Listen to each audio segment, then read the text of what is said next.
Masturbation, dildos, sex toys, missionary style, orgasms. If any of these words made you cringe, well then this episode is for you. For a long time, I feel like we, and by we I mean women, have discussed sex in whispered tones. Almost like it's taboo. And in reality, it's actually one of the most natural things nature has gifted us. And it's only in the last few years that conversations around sex and female pleasure have become a lot more open and freewheeling. But honestly, guys, there's still such a long way to go. Hi everyone, I'm Janice Sequeira and this is the Healing Circle by Koto, a holistic emotional wellness platform that focuses on real stories, real solutions with mental health experts and holistic healers available at your fingertips. My guest for today, sex advocate, content creator and entrepreneur Leeza Mangaldas, actor Niharika Lyra Dutt and sexual health expert Pragya Arora. Welcome guys. Thank you for taking the time out to do this. To have what I think is, I don't want it to be a tricky conversation, but I feel like when I went on the Indian YouTube space, okay, I'm not going to count all of the world, but when I was like, why isn't anyone having conversations about female pleasure? In general, I feel like not enough people or not enough podcasts or spaces where you can have conversations are enabling conversations about female pleasure. So I'm going to start with you, Leeza. In the Indian context, okay, given that you've been doing this for, I think, about at least more than 5 to 7 years, where do you think we are with the sex conversation and particularly female pleasure? I think that change is rarely radical. It tends to be incremental, and so it's slow. Yeah. But I think compared to 5 years ago, we have made a lot of progress. I feel like when I started my channel, it felt like I was one of the only, if not the only, unmarried Indian woman talking about sex as if it's something I partake in and enjoy. Like, I think to even just say I like sex was so transgressive as an unmarried Indian woman, you know. It was always, I mean, there was hardly any conversation. Most people don't think of this as something they can speak about in public. And it's not their fault, right? It's like the odds are so stacked against us, especially as women, the parents, the teachers. There's going to be so much judgment, shame and consequences for most people. Even today, for most people, if they were to publicly say on Instagram, I like sex, or I have masturbated, or like my pleasure matters, or I want an orgasm, most women, even though they would feel those things, can't go out and say that, right? Yeah, like so skewed, no, gender-wise, because if a man is like talking about his sexual escapades, you know, he's a hero, but if a woman is talking about it, she's a slut. So I can totally see the comment so section being R *** DI.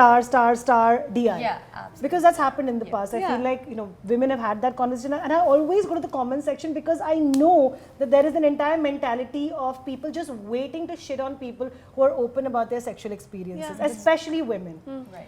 Pragya, I wanted to ask you, because you work with a lot of people, with a lot of, I don't want to call them patients, a lot of clients and sort of teach them about sexual awareness. And is it fair to say that a lot of women have discovered masturbation by accident? Absolutely. I mean, half of them don't even have the vocabulary to talk about it.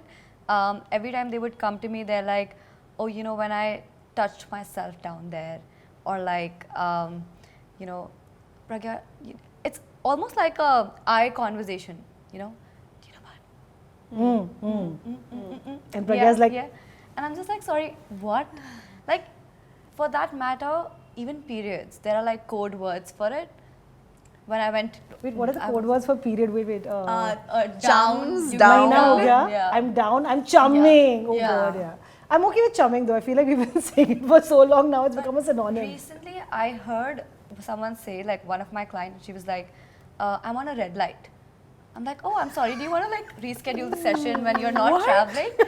And then she just went like, no. Red light. I'm like, sorry, what? Like, I could not understand it. It took me 5 minutes to just understand that. I've not heard that. There are like so many terminologies for women these days to just say they're on periods. So talking about sex, you need to have a license, and that's marriage, right? Until and unless you're married, you can't really talk about sex openly, because otherwise, you know, you're slut shamed for that matter and whatnot. We are not sex positive at all, I think, as a country, because I feel like even mainstream celebrities will not say the word vagina. Like, I was watching a reality show that's very popular, where I think 2 of the leads would not say the word vagina because they're uncomfortable with it. And I'm like, wait, are we in 2025 and people don't want to use the word vagina? I mean, it's a scientific term for a body part. I think there's such How has it been sexualized so much? I think there's such a friction between what we believe privately and what we want to do and what we want to explore and what we feel we can publicly admit to. Like, I think so many people are actually really keen to have pleasurable sex and do want to explore their bodies and might even actually be okay saying vagina, but they're worried about what everyone will think if they say vagina. Like, you can buy vibrators on Blinkit today, which is indicative of the fact that clearly Indians want sex toys. Yes, even yeah, absolutely. These are Leezoos. I mean, you can buy them online. But what I'm saying is, you can in many cities in India today, sex toys they have their own section on quick commerce, like atta and toothpaste. Dude, this is incredible, right? This shows India is sex positive and ready. Yeah. And yet, most people can't say vagina in public. The social media platforms also censoring people from saying it. A certain class of people are having the conversation about female pleasure, but is that really being translated into other vernaculars? Are those conversations happening there? Is something that we need to... But didn't you just tell me that you saw it at Kolaba Causeway? So, yeah. I know that friends are seeing it everywhere. There are dildos, so Kolaba Causeway toys. has like they've had for sex decades. toys like on the On road. Fort, there's like dildo gully. And it's so interesting that I don't There's have what? one. It's called Dildo Gully. It's like right outside Kitab Khana and Fort for decades. I've been like 7 years old walking there and noticed that. But I think e-commerce is giving these gullies like some competition But you know now. what? Since you mentioned e-commerce, like let's say that you get condoms and you get these vibrators on Blinkit as well these days, but then they come in a discreet packaging. So what's the narrative that we're setting, that these are supposed to be like hidden? See, They need to be Do they come in? Yeah, they come in a packaging? separate like closed packet, and rest of the stuff comes in like normal. I have a very, I 'cause think I've about ordered. this every day. And I wish I could send my products in a pink glittery box that's like your orgasms delivered big. But we live in a society. What I think the fact that most young Indians have to pretend to be one thing, even in the privacy of their home, if they live with their parents, sometimes even with their own spouse or kids, whatever it is. Unfortunately, how do you get away from that? So I've recognized my desire to be shame-free and like market my vision and mission in a way of dismantling everything. Is that actually allowing the consumer's needs to be met? Right. No, because they can't have this pink box come. Like, someone in their house is going to get really, there's going to be consequences. Yeah, so now I got to suck up my whatever, like, utopian fantasy and make it practical. And so there'll be no branding on the outer box. The inner box, I make the box so pretty. Like, when you open you get that carton into your bedroom, girl. And then there's like Have a time. beautiful, our packaging is lovely, but it comes in a carton that looks like anything else. So your e-commerce delivery, and Blinkit, they put it in a brown Blinkit bag. But if people don't, I mean, ours are shrink wrapped in plastic nonetheless, but I think that you have to think about, how do I make it easy for people whose environments don't support their use of this to still partake, right? And so I think that while I wish that it didn't have to be something people have to hide, the reality is most people still have to hide, but they still want to use it. Yeah. Exactly. And that's already a big rebellion, step. a revolution, Okay, so let's go to the root of it, right? I mean, my point is that given that women are having to discover masturbation accidentally, we don't know much about sex. We certainly don't know anything about the female anatomy, which is very apparent when a lot of men and women start having sexual relationships. How do we go to the root of the problem and start sort of building a sex positive India? I think there's no sex education. I mean, even if there is, it's either that only two extremes to it. Either it's completely dismissive, or it's fear-based. Don't touch there. Don't touch yourself. No, you don't do that. Good touch, bad touch. Exactly. And if someone is, like some of my clients in itself, they were like, their child would just explore their body, and just exploring down there would be like, no, you don't do that. And they would get like scolded or beaten up for it, just because they're like exploring the body. So I think sex education is the major step that we need to start. And even research suggests that if children had access to sex education, say earlier in their life, they can make better choices, because the idea is flawed. They think that if we give them sex education, they would do sex early on, or like we're whatever. encouraging sex, like we're encouraging sex at a inappropriate and age. I mean, I don't know if we are or aren't. I mean, if you're of appropriate age and if you are a consenting adult, go do you, Yeah, Absolutely. It's sort of like the policy around liquor. I feel like the more you hide it from your children, they will go and seek it outside and possibly not have a kind of a control with it that would be advised. But I feel like similarly with sex, like if you talk about it at home, if you have a conversation about it and allow for questions to be asked, I feel like then safer choices can be made when the desire arises, because I'm sure the desire one day or the other will arise, and then they don't need to like book shady hotel rooms, or they don't need to not have someone to ask about safe sex practices, you know. So that then it could happen with caution and with whenever they are ready.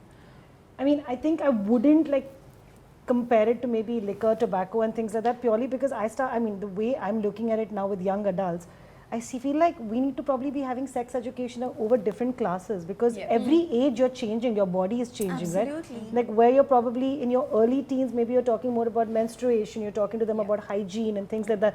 As they grow older, the hormones are obviously changing as well, right? I mean, would you agree that maybe it needs to become a subject over certain years? I think sex education needs to be an ongoing, not a one-time It can't be a conversation. one-time thing. And in fact, needs to start from infancy. Like we don't even teach toddlers the body part names for certain parts of the body. We'll teach them eyes and nose and whatever, but then, you know, we're usually teaching some sort of euphemism for the genitals, or worse still, like some people say shame.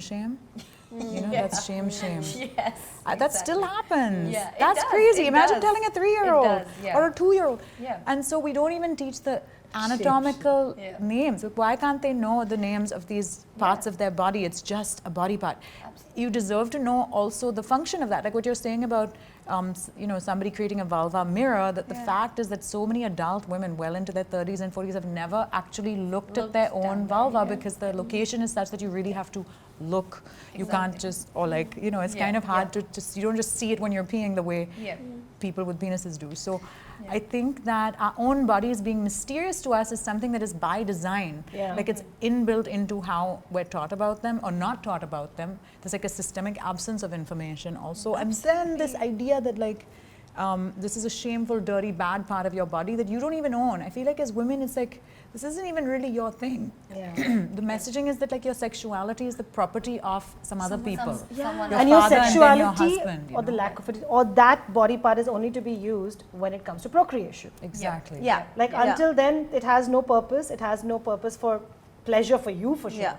It's like, oh, that has been given only so that you can procreate and give more children into the world. But you had something to say, sorry. No, I was gonna say that it's so interesting that I was having a conversation with a bunch of my friends about vaginismus. What is vaginismus? So how do you pronounce it? Vaginismus. It's like when penetration is nearly impossible. When inserting anything into the vaginal canal is so painful that it's almost impossible. There's like involuntary and the muscles contraction basically of the pelvic don't relax for penetration to be able to happen. And it's so interesting that vaginismus is not so much in the body, but more in the mind. Yeah, absolutely. And it's something that you need to sort of relieve slowly and allow your body and your mind to become comfortable with the idea of penetration and then for it to happen. And what's interesting about it is the fact that it's so loaded with how we have constantly been told about our private parts, shame, you know, about how nothing is to go there, how sex is a bad thing, it's a bad word. And so even consenting adults or consenting women, when the time comes, are so closed off about it, even though they want it. And they're just like, no, but the pain is too much. What the fuck should I do about it? You know, so it's so interesting that the kind of conversations that we have over a period of our entire lifetime really goes into how we relate to our bodies and how our muscles allow for the love that we want to get. Right. It's like none of us can sit like this. Yeah. Literally. We were discussing our sitting postures when the cameras weren't rolling, and I'm like, I think this is more like a how I look on camera issue now for me, because I really don't think I could sit like this. No, but the you know, the concept that you were talking about. So it is linked with emotional trauma. If someone is going through, trauma that is unhealed, that's why I said it's dismissive idea of pleasure.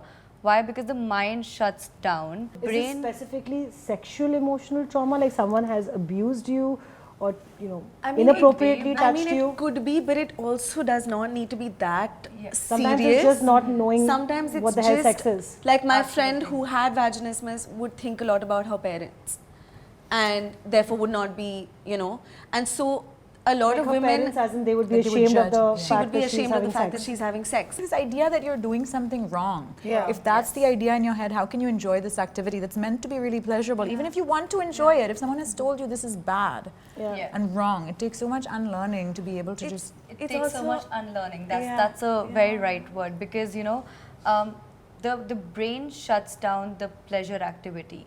So it tells you that, oh, you're doing something cynical, you're doing something wrong. So it doesn't release pleasure. It would give you pain. That's why your body contracts during that time. And it's so interesting that for a very long time, a lot of my friends assumed that the first time that you have sex, it is going to be painful, so that itself is such a misconception, Right. I mean, that's honestly an assumption I carry till today. Am I wrong? I mean, it shouldn't be. Yeah. It doesn't have to be. Okay, I think explain people this say to me, that sorry. pain during sex is as if it's a unavoidable thing. Whereas actually pain during sex is often the result of insufficient lubrication, insufficient foreplay. And I think that, even people have this assumption that you have to bleed the first time you have sex. A virgin bleeds. The hymen must dramatically break and you must The be... stories. Some people might bleed, some people don't, but it's actually more often than not the result of vaginal tears. Like you have minor injuries are occurring that are causing that bleeding. It's not so, this particular over-focus on this idea of the hymen is one that's been used to sort of punish and shame women, Right. But if you spend a lot of time on foreplay and you use lube and you're sufficiently aroused and taking your time, it doesn't have to hurt, But see, normally that it's like, we brings have me to my 5 next minutes, point, he's right? just like, There's no information, so forget about Exactly. like teaching people how to do it the right way. There's no information, period. Like I feel like there is still maybe a lot of literature available if you want to go looking for it about men's pleasure, and how to give pleasure to men, but there isn't anything about women. Which is, and the thing is that, that's why, when we're talking about, what was the term you used? Vaginismus. Vaginismus, or we're talking about the fact that women just don't even know anything about their bodies, the fact that so many women, I feel like this is another conversation my friends and I were having, that so many of us didn't have an orgasm till much, much later in our life, way after we were having sex. And it's like, because no one knew how to get us to that position. Right. We had to just give it to ourselves. I think now a lot of the literature is out there, but we don't even know we don't know. How do you know to look for something if you don't even know that you don't know? Yeah. Like, I think we were fed for so long the idea that women's pleasure is difficult, complicated, too much to It ask is for. still said, It's going to take too oh much my time. God, yeah. Exactly. And we're like made to believe that bad girls know about sex, right? What kind of a girl even looks for this information or feels entitled to it or feels entitled to pleasure or is like an active participant in the bedroom rather than just someone who lets something happen to her. Like sex is something you're supposed to tolerate as a woman, not actively partake in. Premarital sex is frowned upon, but marital rape is legal. So like it doesn't even matter socially and legally what you want. You're not supposed to want it, but you can't refuse it either. You just lie back and take it. Like that's the messaging You're we that get, instrument. right? And it's so interesting because of the lack of information, people turn to porn to figure out how to do this. And that's why we need more videos about this, popular media about this, so that it's not just available for women, but it's also available for men, and it's also available for all the other genders, and Someone please teach all our sexual partners about the female anatomy, because at this That is point what I I'm feel here like, to do. oh my God. Actually, why I started my... That's why I Please started my follow channel. Leeza Mangaldas on the good Instagram, news is- YouTube, oh my God. everywhere, because honestly, the number of times I feel like women have had a partner who's just like, ho gaya. What ho gaya? Nothing has happened. Yes, the narrative of sex, like when sex finishes, is when he finishes. Yeah. Right? What about the girl? Like, did she have an orgasm? Like, what's her story? she's just dismissed in the room. Like if he's finished, the sex is off, go to bed, sleep. I mean, Why is this not important to men? yeah. Why, how have we okayed this like form of life where it's not important to men, the fact that their women are also having fun, enjoying the process of having sex? I know. I think.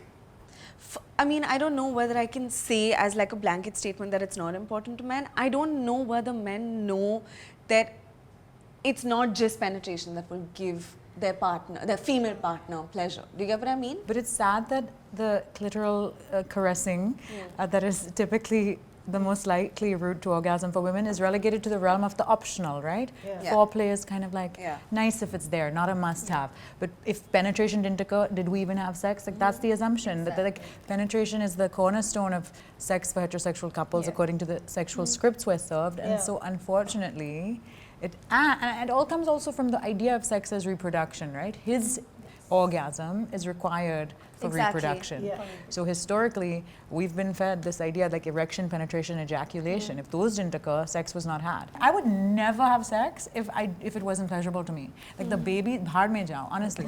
Sorry. Like I think the most likely reason I would get pregnant is because sex feels good. It is evolutionarily beneficial for the activity to be pleasurable. But if it's not pleasurable, why would we have it? And that's what men complain so much. Oh, like, no, women don't want to have sex with me. Like, are you making her come? Yeah. No, You know? you don't even know what exists down there. And I feel like, and if women can't say, if we can't be honest, and if we don't even know ourselves, I feel like I had so much partnered sex all through my early 20s where I didn't even know what was going to make me come. Yeah. So it's like both of us are quite clueless here. I hadn't watched porn, I'd never masturbated. I'd never masturbated for like the first 8 years of being sexually active. I was having partnered sex but had never masturbated. I thought masturbation was like somehow less legitimate or like not, I don't know, I was so late to this party, changed my life when I used a toy for the first time. Then I started shouting it from the rooftops on the internet. I am so glad about the fact that one of the things in my household is that now we're a very sex positive household. At least my mother and I are, okay? So we'll talk about these things. And when I go for vacations now, my mom is literally the first one to ask me like, have you packed it? And by packed it, she means a vibrator. And there's like no shame about it. She's like, yeah, because when you're stressed, best stress reliever.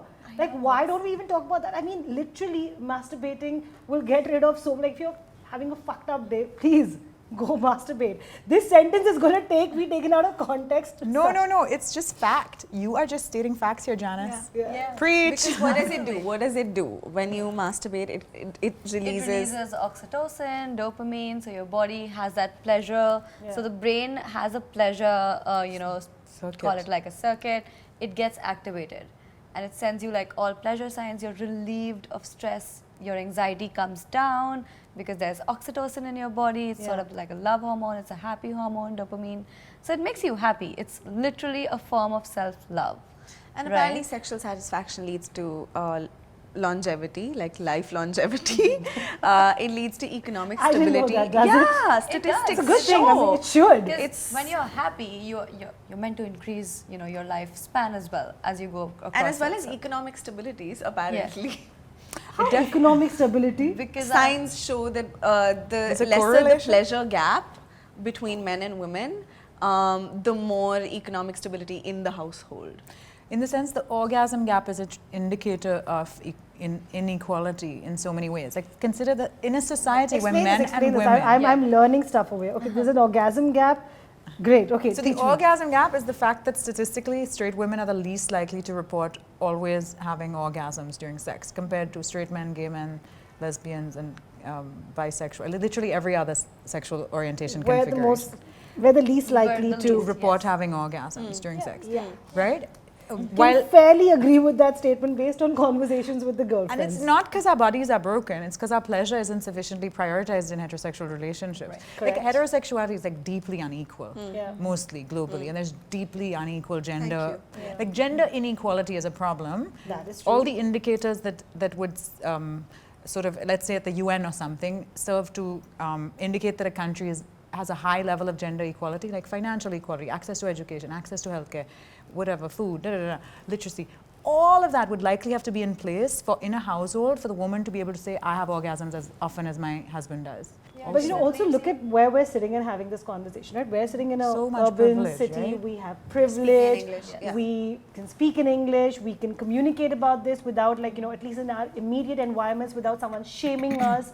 But I feel like how much time is it going to take for these or for that trickle down effect to happen, where these conversations are reaching sort of smaller cities, where like she was saying earlier, like they want that, you want to see the blood after the first night. Yeah. And like there are literally people checking if there was blood. There's like white sheets on the bed Yeah. to make sure that, And this is not like something we're joking about. This is like a full phenomenon in Yes. smaller towns. Like they want to see the blood and they want to see, oh, Yeah. the woman has bled, oh, she was pure. Yes. So how long is that conversation going to take? Because I feel like we're a very privileged bunch sitting and having this conversation.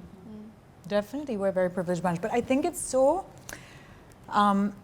like, there's no very easy lines to be drawn in terms of who is progressive and who isn't. Like, when I think of this country's billionaires, I don't think their kids can marry outside of their religion or come out as anything other than straight. Or, do you know what I mean? Like, they seem deeply It's conservative. not just billionaires. Everyone in our pop but culture if we also. thought, exactly, all our celebrities, and even if they might identify outside of that, publicly there's this pressure to toe the line. Yeah. Even if you have all the wealth, education and privilege, somehow they don't, I don't know if it's about fearing losing all of that, that there's this keeping up of appearances. It's Yeah, image, no? absolutely. Because it's like, It is log kya image. kahenge. But it's a and- funny thing where log kya kahe- nobody seems exempt from this. Yeah. Of course there's so, Well, I like we mean, have so much men are privilege. exempted from it. So much. But I mean, if If you're a a- queer man, but you're a billionaire or a Yeah. Bollywood celebrity, are you going to be out or not? Until 2018, it was not legal to be Right. gay in this country, No, right? and you can't be a And film still actor people- and, I mean, you know this, you Yeah. can't be a film, there's so many, and it's really heartbreaking that they have to sort of hide their identity, hide who they really are, because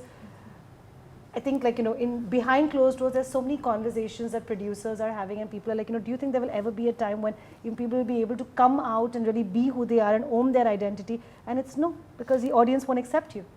That's the It's more constant thing about that's the thrown in their acceptance face. of people than like the person coming out and being themselves. It's more about they are struggling for the acceptance. Like here and now, we're struggling for men to accept that we are also sexual beings and we need pleasure as much as you do.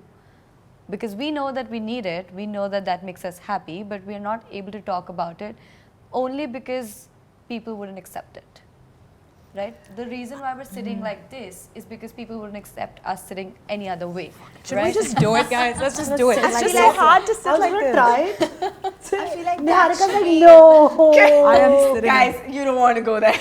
No, because actually at home I would probably sit like this only, because Yeah. no one's watching me on camera. We'd have one more Have you thing. seen Let us me put in our legs autos? up. In autos, I'm sitting in the middle and I'm on my phone like this. And I'm like this. I have to I'm like sometimes sitting check like myself, because I'm literally like in my car also, and I'm like, no, but the minute the camera is on, if someone's watching, Yeah, it has That's to be it. Like proper. that is the log kya kahenge effect, right? We this is alter the our convent behavior. school effect. I'm sorry, No, like, but why do nuns we going like, alter our behavior when we're being watched?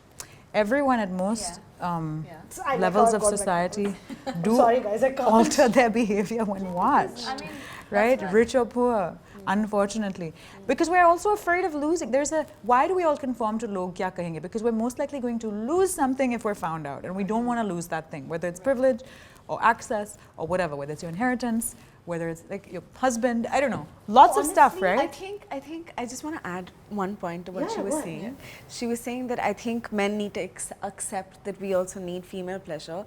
I feel like we need to accept the right kind of partners who give us that pleasure. 100%. Also, It should absolutely be a criteria. I don't care if you don't understand. You don't understand it. Okay, great. We're not going to waste any more time No, with but this. you don't can understand it, Move but on. do you want to learn?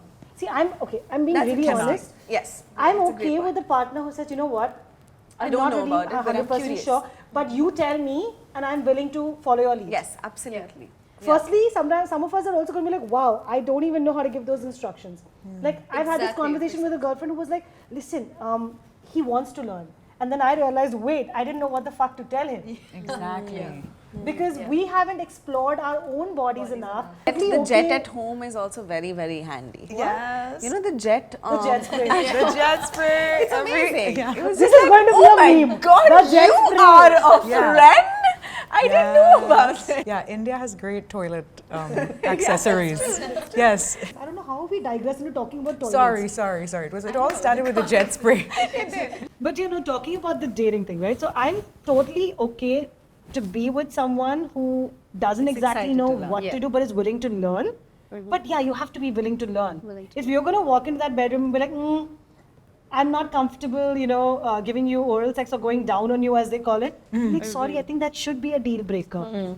Absolutely. And if you're interested in, like the relationship grows between people, the sexual relationship must also flourish, and you must keep discovering things about each other, and you must enjoy it, and you must like discover new positions, new places. That is the fun of it. Like, What else you know, are you doing? Yeah. And like what moods you like to have sex in, and it's just like, it has to keep growing. Yeah, I think like maybe let's make it like a thing, like, it's a red flag if they don't like talking about sexual stuff, but not like in a creepy way, in like a, let's do this together, let's have fun while doing it. Because I think that's a huge part of a relationship, right? Like, I mean, how can we even be like, that's not a part of, like, I feel like a partner who doesn't want to explore and is not interested in learning what works for you and also telling you what works for them, how can that work? It's a big part of communication right there. Yeah, but you know how like when it comes to oral sex, it's the best if the man can have it, but it's very compromisable for the woman to have it. Like they can just tell you, and you would date someone and tolerate that behavior that, oh, I can't go down on you, but you need to go down on me because that. Pragya, but I'm honestly telling you, I also know of so many women who are uncomfortable with receiving oral pleasure. Because somewhere I feel like there's this entire thing that's been normalized about like, oh, how does it smell down there? How does it taste down there? There are also all these videos that I've been watching on Reels where it's like, oh, you should be eating this fruit every single day to get rid of that fishy smell down there. And I'm like, excuse me, like you're now adding shame to that also in such, already we feel conscious about it because we don't talk about it that much. And then now there'll be shame about, oh my God, how do I taste? How do I smell? Is it correct down there? Right. How do we dispel that?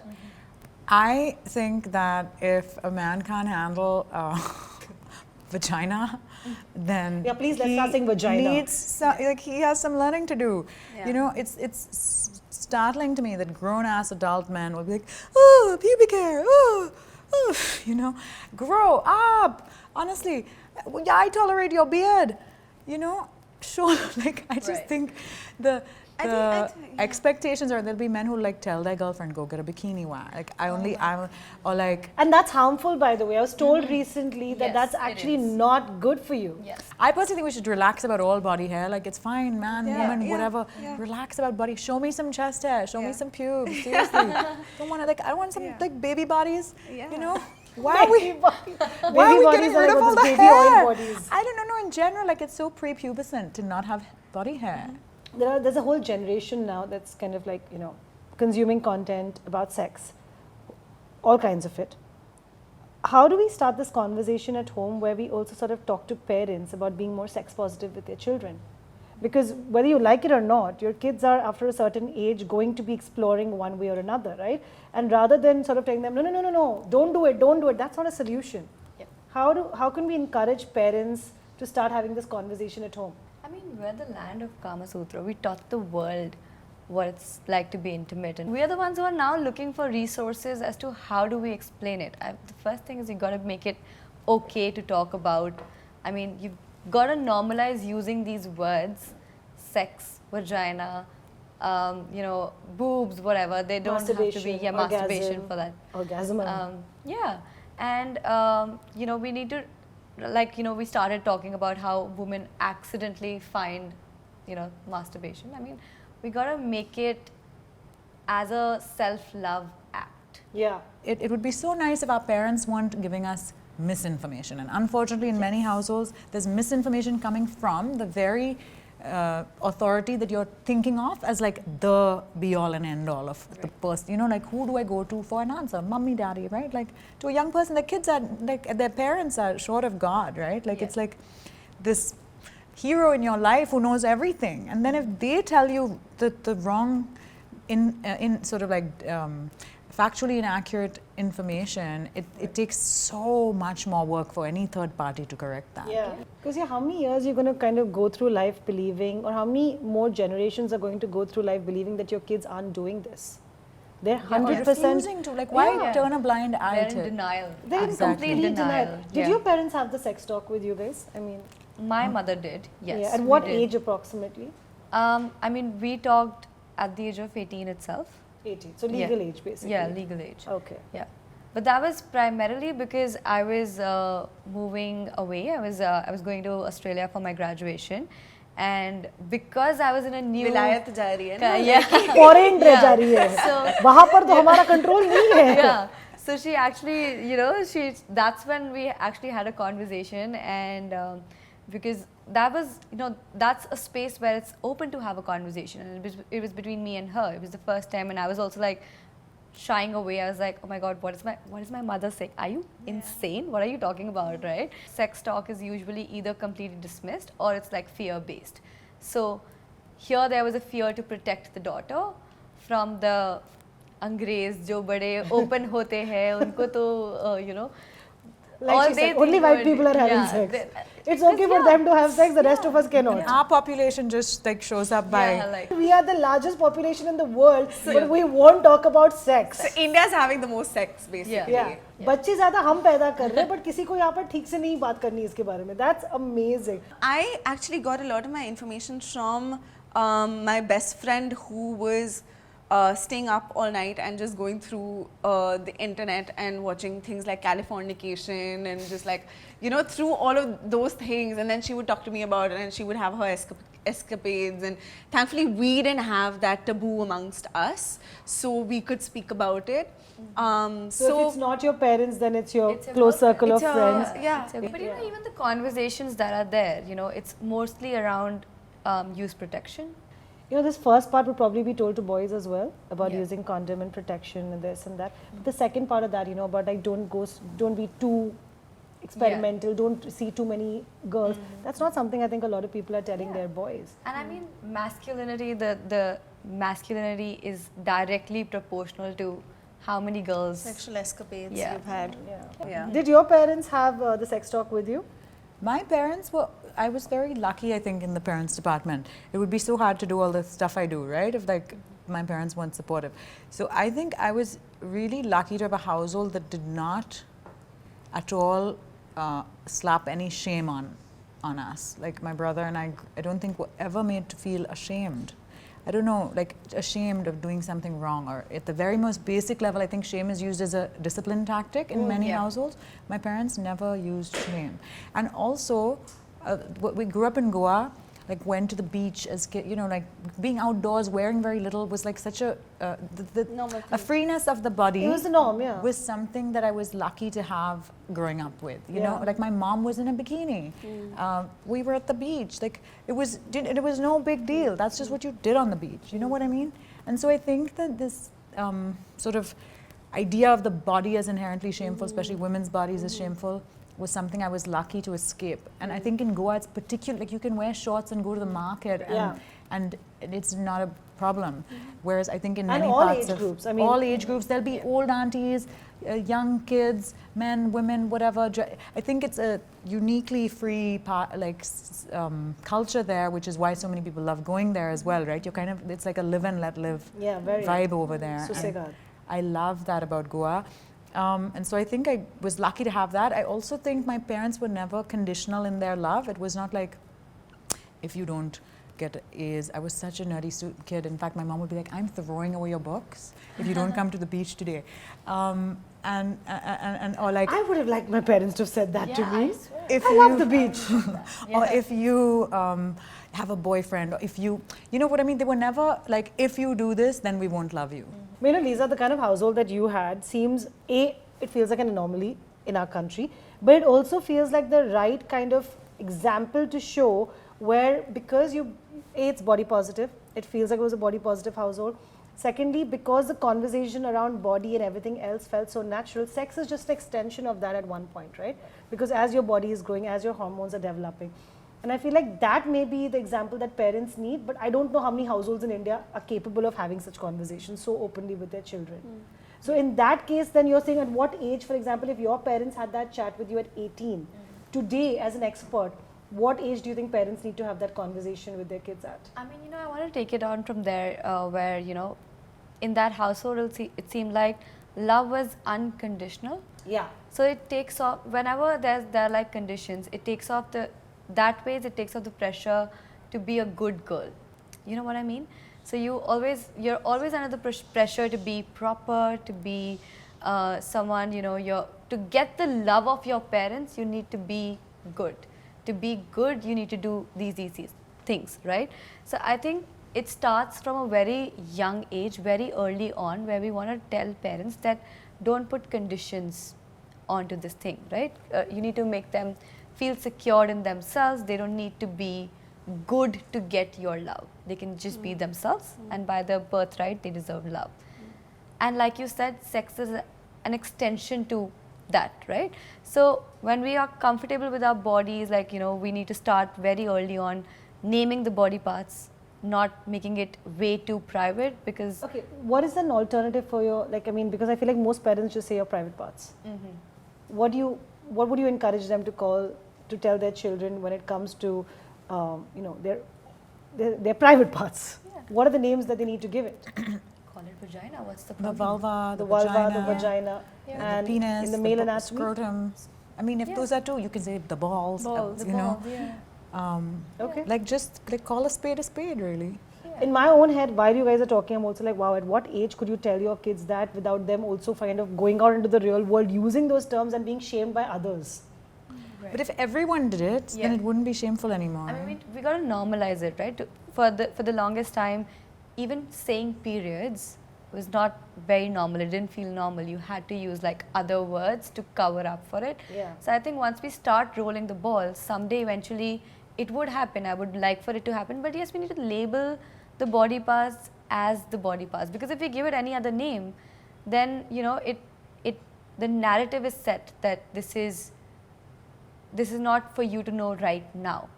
Then there's like curiosity, like, you know, why can I not know it right now? What's Yeah. going on? Like, why is this not what it is? Yeah. Right?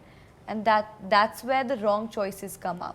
When we leave them with misinformation and for them to explore on their own, then people can go sideways, right? People can come into, and even consent for that matter, you know, My is next big topic is such consent. a buzzword these days. I think it's not just saying no. It's beyond that. It's saying yes, but in an affirmative sense, where you're like saying, yes, I do want that. Because, you know what, some of my clients, they come up to me and they're like, you know, I was okay with the boy going, you know, in first base, second base, but I was not okay with going further. But because I had consented the partner to, you know, come to base 1, base 2, it was just assumed. Yeah. So I'm like, consent is not like a one-time agreement, not like a one-time contractual thing, right? It's not a formality to just tick box. It's also every time you talk about it, you know, you got to make it more and more.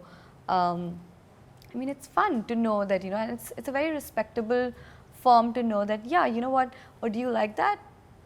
Yes, I do, or no, I don't It has to actually. be enthusiastic and Yes, affirmative, so yeah. it And I has to think be a lot of people affirmative. don't know, men and women don't know that even if you said yes enthusiastically, you could change your mind. Yeah. I mean, you've said yes to this, and then 5 minutes later something's not feeling good, you can say no, or you can say stop. Yeah, and I feel like you're right, a lot of people feel very pressured that, oh, I've said yes very enthusiastically to it, and now I have to go the whole way. No, you Yeah, don't. exactly. You can stop whenever. Like, what are some of the biggest misconceptions about consent, and do you feel like now consent has become one of those like woke terms that everyone knows, but no one really knows how to implement it, what it really means? I think people are not used to actually navigating consent even in non-sexual aspects of their life. Like socially, we are a culture of obligation. Yeah. You do as your parents tell you. You will go to the school they tell you, study what they tell you, marry who they tell you, eat what they... Like, when do you get to object to the authority figures in your life Yeah. without... Or to without question cons- them. or question, Yeah. you can't even question teachers in Yeah. school. Right. Like Yeah. we're very do as your boss says, Yeah. do as you're told. Especially young people, women, any marginalized group or person at the lower spectrum of the societal power dynamic in interaction is supposed to just listen, abide, comply, correct? Like that's yeah. kind of the culture. Even when we're talking about kids, it'll be like you force feed your kid, then go give that uncle one hug and kiss because he's come home now. Go do this, go do, like we violate the consent of our family children, members by design, like, all the time. Yeah. You're just making this kid think it doesn't matter what they want.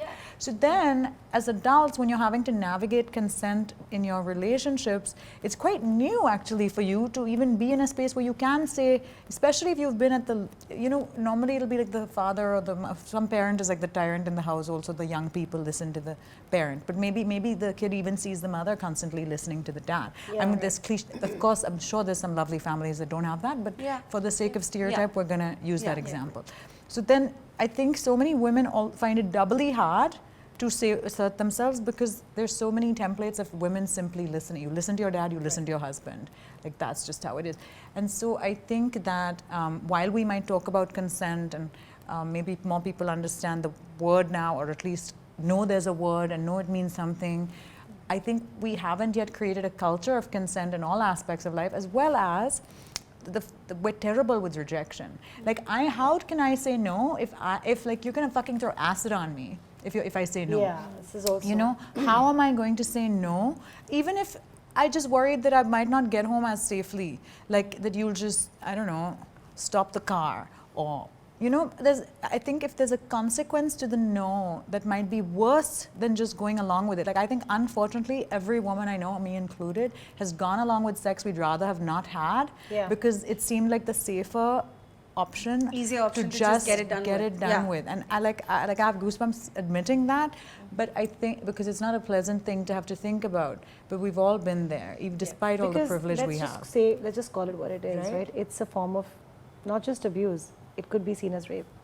I mean, of course. The fact that you went along with it and wasn't like fully consensual, or the lines were very grey. And the fact that it's so that you feel sufficiently unsafe with this, like if you displease them, it seems like shouldn't someone thank you for saying no? Like, thank you for honoring your boundaries. The last thing I want to do here with you is something you don't want to do. The last thing I want to do is make you feel uncomfortable. Exactly. Like, shouldn't we all be so happy if someone says, listen, actually I don't want to do this, rather than them feeling obligated and doing it anyway, and like looking back at this moment with so much regret. You know what I mean? Like, I never want to be the cause of someone else's regret in a sexual encounter. So I would really hope that they would always feel like they can say no and without fearing me. Right?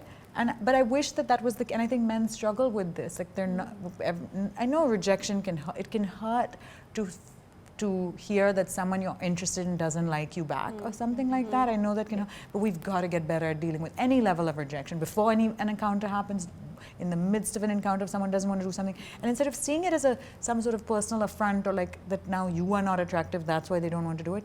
Like, this person's just honoring their boundaries, and thank goodness for that. Like, why would you want to be a consent violation, right? Like, I mean, even when it comes to just how we are, I don't know of a single woman who hasn't been touched inappropriately multiple times in her life, whether you're traveling by public transport, you're on the streets, by a friend, by someone at a nightclub. And even then, we don't want to bring any light to it because we're so ashamed, or we're made to feel so ashamed. And it's just baffling that, how do we even exercise consent properly when this is what we're taught? Like, oh, don't be that girl who, so what's the big deal? Yeah, he just bumped into you. No, he didn't. Big deal. Yeah. Like, no, he didn't. He didn't accidentally grope me. Or he didn't accidentally do what he was doing. Yeah. But, there's again so much shame attached to that. And I'm like, how are we then the same country that's, no, consent is important. Yeah. But do you even know how to exercise consent? But it's so interesting. Globally, we are having a conversation about this because Giselle Pellicot in France, which is is where it started, right? Equality, fraternity. And I mean, like, this is where it started, but still the conversation is happening right now, And Giselle finally came out and she's just like, I don't need to be ashamed about this. I want to talk about this. The shame lies with the people who violated my body, I feel like, as 4 women sitting here, great, we can have this conversation. But immediately add more men to this conversation and see how uncomfortable it gets. It becomes very fraught. There would be a lot of how tension. Uncomfortable it just gets to even talk about the things that we enjoy, which we're so happily telling each other right now. And it makes me wonder that when is it ever going to reach the same thing that I came back to earlier, the trickle down effect. When is it ever going to happen? I feel like of course I'm coming from a very privileged point of view, and what I possibly will say next will sound incredibly privileged, but I feel like women and people on the gender spectrum really need to educate, like Leeza so beautifully said earlier, that we need to educate ourselves about our own boundaries of what our private space is, what our personal space is, at what point are we feeling pressured due to different obligations. And the sooner we educate ourselves about that, we might be able to put down stricter boundaries and know when that's sort of getting a little grey or getting a little blurred.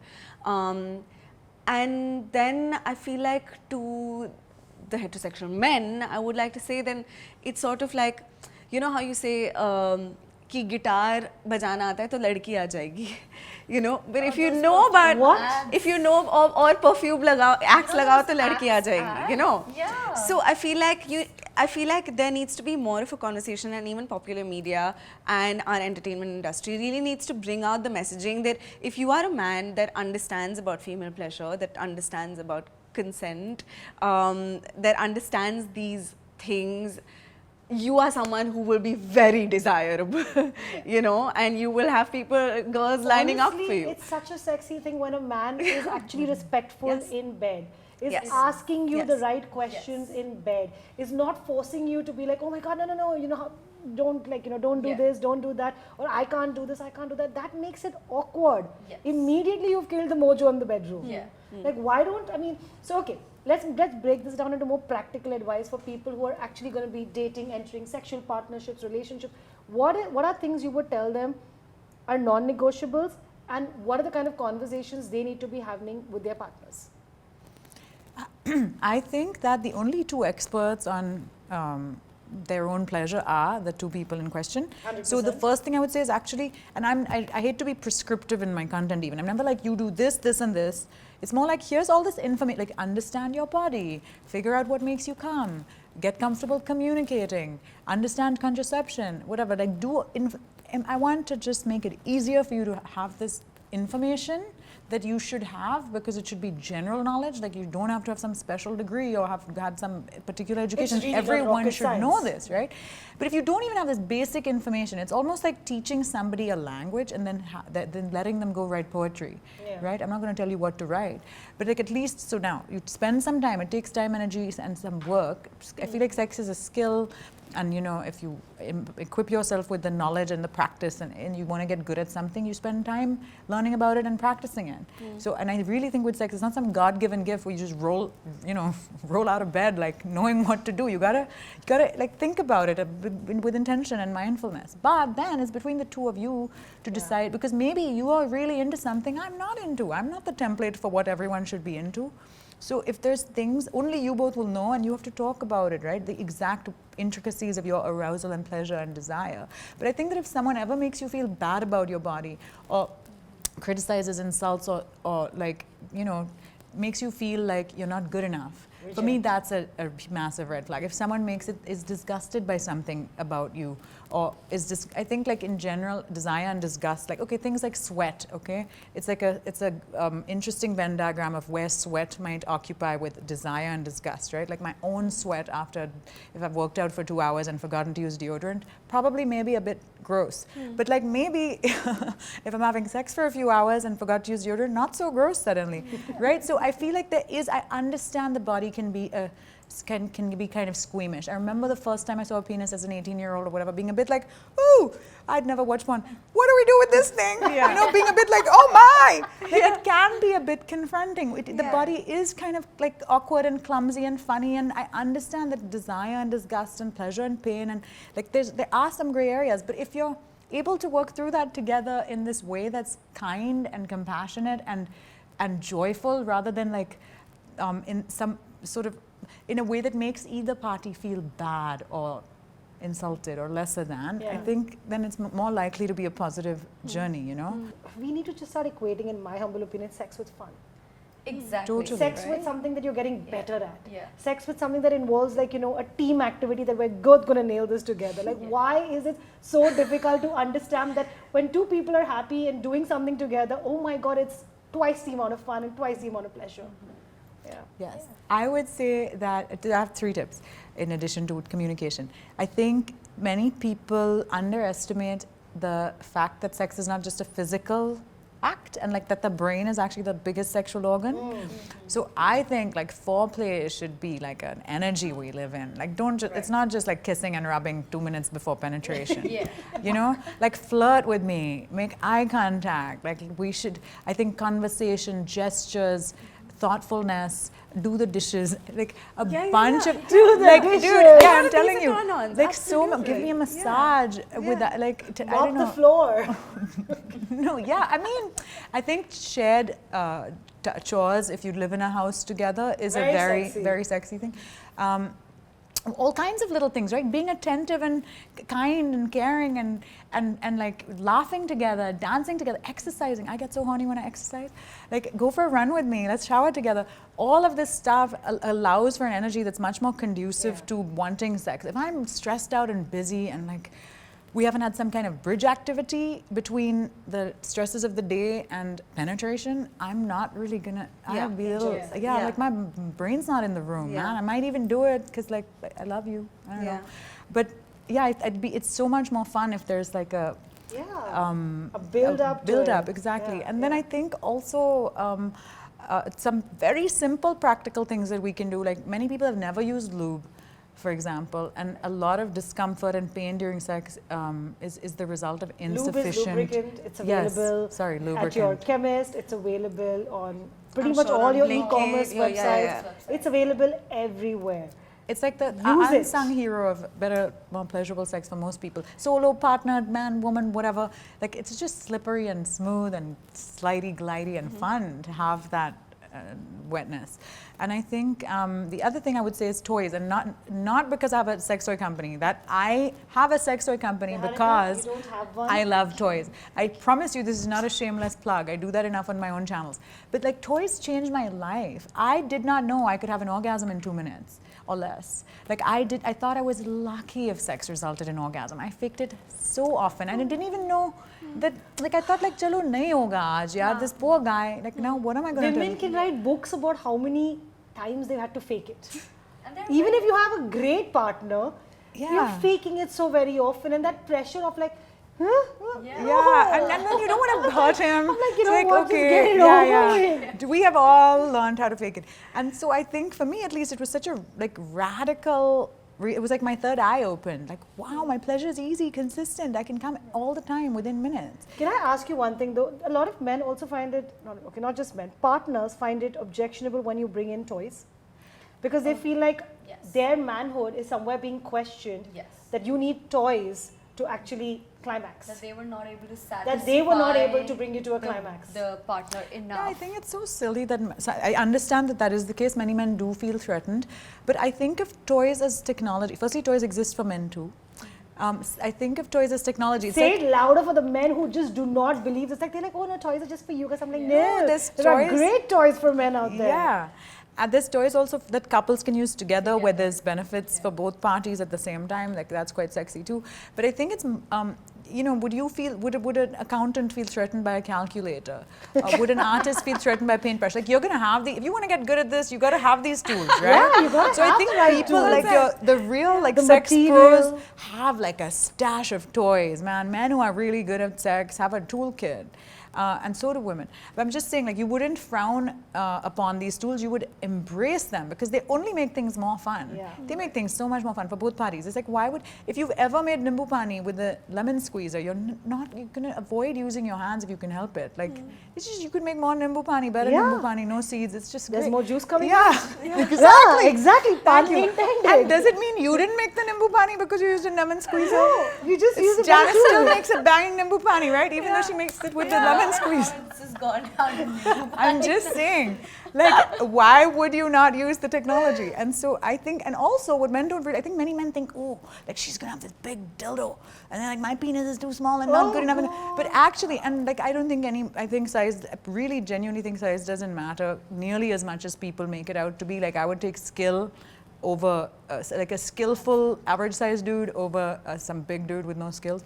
So I think that like this idea though that a sex toy is a phallic object is also a misconception. Like, why would I want a boyfriend? I have a fucking sex toy company, but I still want a boyfriend. So obviously there's something to be said for the human connection and intimacy. So they should stop worrying.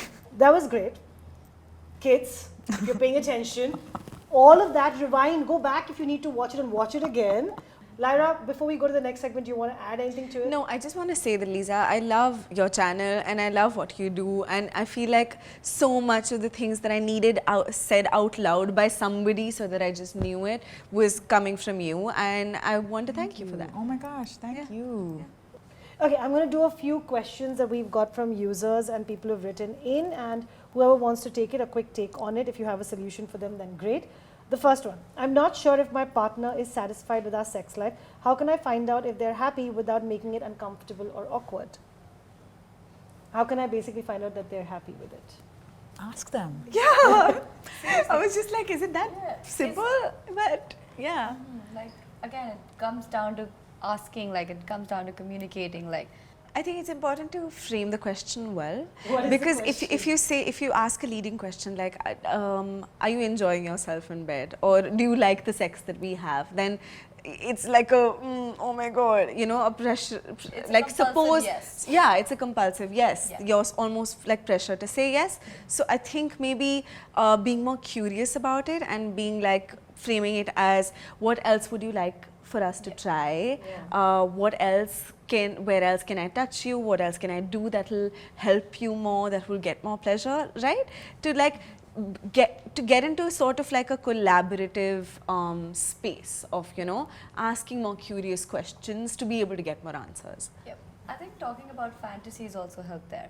Like, what are your fantasies? What do you like, you know, what do you like? What you don't like? You know, I've been told that people are very judgy about this also. I mean, honestly, I've been like, because again, it depends on where your fantasy is, right? And fantasies are so different for everyone else. And we've not even touched upon kinks, for example, today, and things that you might be into. Right.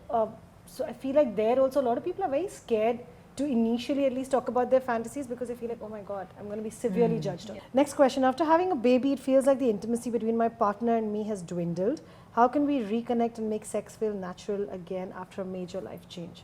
I think this also applies to people who've had major surgery or any kind of major life-changing incident that's happened in their life, because sex does take a beating at that point of time, I would assume. Do you want to I mean, yeah, but like, you know, with pregnancy, the thing is that, you know, you haven't had sex for a while. Yeah. And then suddenly you have to come back to it. And then there is too much going on, right? There's, your body is producing milk at that point, you're feeding you're breastfeeding, and, you know, at that point of time, you've been suppressing your needs for a while, and then suddenly you're at that stage where, you know, you can come up, and then it feels weird, you know, because you lose touch of it, almost like that. So I think, yeah, again, you know, just getting back to it and not feeling, I think the partner should not be judgy. That should be the key asset there, that, you know, a lot of women feel that their vagina has loosened up and this and that. So just as much as we are vocal about size doesn't matter, we should be vocal about these things as well. Amen. Thank you for saying that, because suddenly in my brain I was like, yeah, you know, I've written a question here, or rather there's a question here about body count. And there we've talked about how size doesn't matter, but oh my God, this vagina becoming loose, being tight, it is such, honestly, and like what is the word I'm looking for, like something that makes you angry. It just makes you angry, like, you know, oh my God, who's going to judge how loose or tight your vagina needs to be? There are actual surgeries out there that are available. That's what I was coming to. There are like surgeries that women opt for to, you know, get their vaginas tightened up after pregnancy. And there's that much amount of pressure that we give into. But I think going back to the question of post-pregnancy sex or whatever, I think when I haven't had a baby, so this is not from lived experience, but from just reading about and also speaking to many women who have, I feel like we're all at that age where lots of our friends are having kids, and you know. And so, as I understand, you can be a bit touched out. Like you're feeding this infant. You have to be so much to an infant as a mother. You're like their whole world. Yeah. And they're always, like they're literally living off of your body. And you had to birth this child and like incubate it for as long as you did. Like so much has gone on with your body that I think we, like women, deserve to be cut some slack. Like if you don't really feel like having sex for a while, that's really okay. Yeah. And also there's such a pressure like, oh, now you put on all this weight now you should lose all this weight. Like, you know, you got to be the perfect mother, but then you got to be hot again. Yeah. Or like, and you're not hot. Like it's like how, just let us be, you know? Like when can we just let women be a little? The next question I want to get to is, does body count matter? No. My wife has more sexual experience than me, and I don't know if I'll be as good as her previous partner. Oh, that's a very sweet person who's wondering whether like they'll be able to pleasure their partner properly or not. I mean, yeah, that's really sweet. Because she's sarcastic. No, seriously, like they're comparing and all, but like I feel like they shouldn't have anything to worry about, because then your partner has more experience and therefore can also tell you about the way she wants to be pleasured, and so I think open that conversation up and don't compare yourself to your previous partners, and I think you guys will do swimmingly. Does body count matter? I know you had Absolutely a whole poll not. recently about Oh my this. God. I personally think that it's nobody's business. You don't owe anyone this information. And that it's absurd in 2025 that people still literally think this way, that like a woman who's slept with a lot of people is somehow, you know, a slut. Yeah. I mean, where do we even begin? Like, I don't even want to entertain this argument. It's so silly. But someone had asked a question of like, oh, how do we? I think this insecurity of like, if you are less sexually experienced than your partner, regardless of the genders of the participants, is that like, will someone enjoy having sex with me if I'm kind of clueless and they've had a lot of sex? Can be a valid question where you're not actually shaming, where you're just like, it's almost like, you know, am I good enough for this job if it's my first job and like my colleague is the CEO? You know what I mean? So I think if it's coming from that place of just feeling like, I'm a little awkward and don't know what to do, and like maybe I don't want to embarrass myself, I feel like it's nice to be honest with your partner about your insecurities and just talk. To me, like, be communication about is it. the... Yeah, exactly, because it'll come out Be in other willing weird to ways. learn. Exactly. Yeah. Open to learn is what I was coming down to, because I think men feel like they need to know it all, and they're not very receptive to learning from a woman. Yeah, I would agree with that. And there's the opposite thing also of like, as a woman, you're shamed for having sexual experience, and as a man, you're shamed for not having sexual experience. Yeah. It's got tied in with the idea of masculinity. Like, oh my God, I mean, are you a dude or not? How much of a stud are you? Exactly. How much of a player are you? It's If you don't know how to please me, like, why haven't you slept around? Why haven't you? Yeah. Exactly. Yeah. And as a woman, why have you slept Exactly. around? Oh God, it all comes back to gender dynamics, by the way. At the end of it, it feels like Patriarchy. every conversation we have, it feels like it comes down to, like she said, patriarchy and the fact that women are marginalized. So we're not allowed to have a life of our own because patriarchy. And it doesn't serve men either. Yeah. Like, it's not actually helping them. I mean, it would do well to remind yourself that if your partner is experienced and having a good time, you will have a great time. Yeah, exactly. But no, you want to compare and be like, competition chal raha na ki kisne zyada kiya. I should know more than her. Oh God. Anyway, my last question on this is, my partner and I have different sexual needs and preferences. How can we talk about this openly without creating tension? I feel like, again, is it an asked and answered kind of scenario? I just feel like there is already a lot of tension if you have different needs and preferences. Then I feel like you need to just cut the tension by having the conversation, and there'll be lesser tension after that. It should be celebrated. Like if you like something else, I like something else. Okay, let's figure out a way of how we can work this out together. Again, it's not about I need to please your needs, you need to please my needs. It's about a partnership that we're building onto. So nobody has to satisfy nobody else but themselves. So I think pleasure should be owned. I was like wanting to wrap up this entire conversation by saying, okay, what are practical tools where people can go and like watch, read, to learn more about sex and to sort of educate themselves about sex and pleasure? Don't go for porn. Porn is not the solution. Yeah. I feel like some shows that come like off the top of my head, 20th Century Women as a film is just like beautiful to watch. For boys also, please watch that film. Sex Education is amazing because it's very, very queer friendly. It talks a lot about like the problems that you could encounter during sex, a lot of like the conversations that you want to have around it. It's amazing. Please watch Sex Education. I would recommend a lot of parents to also watch Sex Education. Please, And then there are, of Everyone course, wants that relationship that Gillian Anderson has with her son eventually. and then there's of course like some Indian examples are Thank You for Coming, looks at female pleasure in a very fun way. Then there's Karan Johar's film with Kiara Advani. Love stories. Last Stories. It was part of the Why did I Last say Stories. Kiara Ali Advani? Kiara Advani in Last Stories, and I think there's also Konkana Sen Sharma's film in any case, The Mirror, again, Last Stories, just fantastic film. Interesting. Just in Great general. choices, great suggestions.